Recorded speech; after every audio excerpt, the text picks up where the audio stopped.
نحمده ونصلي على رسوله الكريم أما بعد فأعوذ بالله من الشيطان الرجيم بسم الله الرحمن الرحيم من المؤمنين رجال صدقوا ما عاهدوا الله عليه فمنهم من قضى نحبه ومنهم من ينتظر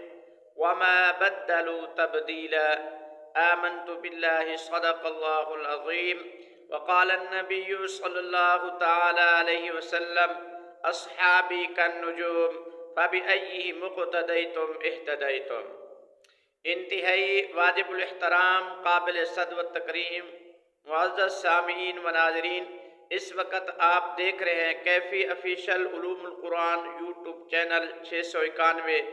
اور میں آپ کی خدمت میں حاضر ہوں قاری محمد نعمان کیفی۔ آج یہ چونکہ ماہ ذوالقعدہ ہے اور ماہ ذوالقعدہ کے جو اہم ترین واقعات ہیں ان واقعات میں سے ایک واقعہ غزوہ خندق بھی ہے، جسے غزوہ احزاب بھی کہا جاتا ہے، اور احزاب لشکر کو کہتے ہیں۔ اور یہ غزوہ احزاب جو ہے یہ ماہ ذوالقعدہ میں پیش آیا، جس وقت سرکار دو عالم صلی اللہ تعالیٰ علیہ وسلم مکہ المکرمہ سے مدینہ منورہ کی طرف ہجرت کر کے چلے گئے تو آپ علیہ السلام نے مدینہ منورہ میں 3 بڑی جنگیں لڑیں۔ ایک جنگ جس کو جنگ بدر کہا جاتا ہے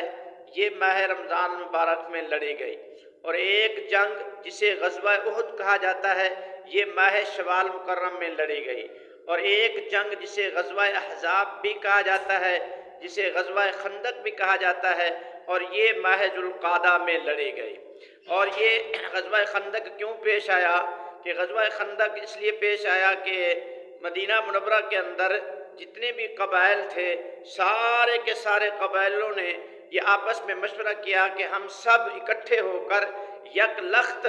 مدینہ منورہ پر چڑھائی کر کے اہل اسلام کو صفحہ ہستی سے مٹا دیں گے۔ تو آپ علیہ السلام کو جب ان کا پتہ چلا تو آپ علیہ السلام نے مشورہ کیا کہ کیا کرنا چاہیے۔ تو اس وقت حضرت سلمان فارسی رضی اللہ تعالیٰ عنہ نے مشورہ یہ دیا کہ خندق کھودیں گے، ہم کیا کھودیں گے؟ خندق کھودیں گے، چونکہ اس وقت سردیوں کا عالم تھا،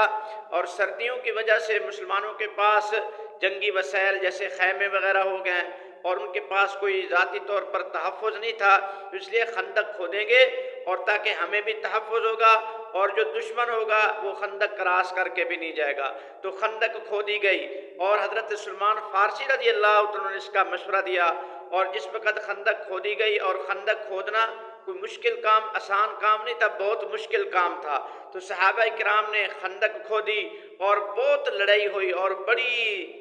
دلیری کے ساتھ صحابہ کرام نے مقابلہ کیا، اور بڑے تیر بھی آئے تھے۔ اور یہ ایسا غزوہ ہے کہ جس کے اندر حضور اکرم صلی اللہ علیہ وسلم کی 4 نمازیں بھی قضا ہو گئی، کیونکہ باہر نکلنے کا کوئی راستہ ہی نہیں تھا، ہر طرف دشمن ہی دشمن تھے، دشمن کے تیر و تلوار تھے۔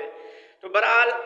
اللہ پاک کا کرم ایسا ہوا کہ اللہ سبحانہ حالات ایسے بن گئے تھے، فرمایا وَبَلَغَتِ الْقُلُوبُ الْحَنَاجِرَ، اور دشمن کی باطل کی جو تعداد تھی وہ 24,000 تھی، اور صحابہ کرام رضی اللہ عنہ اجمعین کی تعداد بھی کم تھی۔ تو اب قرآن پاک نے نقشہ یوں کھینچا، فرمایا جو اصحاب مصطفیٰ حضور اکرم صلی اللہ علیہ وسلم کے جانثار، حضور اکرم صلی اللہ علیہ وسلم کے وفادار، کہ جن کی تعداد کم تھی، جن کے پاس کھانے کے وسائل نہیں تھے، جن کے پاس جنگی وسائل نہیں تھے، اور لیکن اللہ نے نقشہ یوں کھینچا وما بدلوا تبدیلا، کہ انہوں نے کسی چیز کو بدلا نہیں۔ من المؤمنین رجال صدقوا ما عاہدوا اللہ، جو وعدہ انہوں نے اللہ سے کیا اس وعدے کو سچا کر کے دکھایا، جو وعدہ کیا تھا اس وعدے میں کسی قسم کی کمی نہیں آنے دی، اپنا موقف نہیں بدلا، اپنا مشن نہیں بدلا، اپنا نظریہ نہیں بدلا، بلکہ ثابت قدم رہے۔ حالات ایسے تھے، فرمایا طوفانی ہوائیں آئیں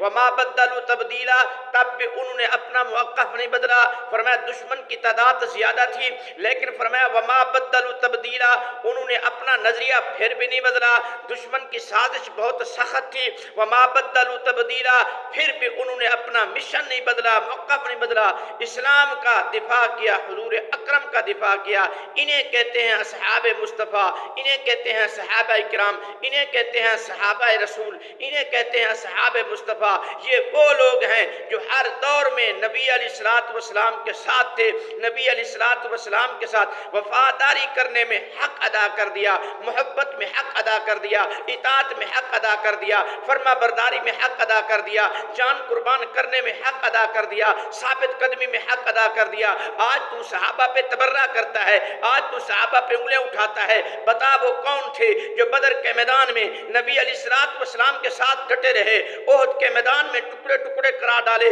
نبی علیہ الصلوۃ والسلام کے ساتھ تھے اور ڈٹے رہے، اور فرمایا غزوہ احزاب کے اندر کون تھے؟ وما بدلوا تبدیلا، جنہوں نے سب کچھ قربان کر دیا، مشن وقف نہیں بدلا، اسلام کا دفاع کیا، قرآن کا دفاع کیا، حضور کا دفاع کیا۔ میں کہنا چاہتا ہوں میری جان حضور کے ان صحابہ پہ قربان، تو میں آخر میں اتنا کہوں گا، ناموس صحابہ کی خاطر ہم جان نچھاور کر دیں گے۔ گر وقت نے ہم سے خوں مانگا، ہم وقت کا دامن بھر دیں گے۔ فنا فی اللہ کی تہ میں بقا کا راز مضمر ہے، جسے مرنا نہیں آتا اسے جینا نہیں آتا۔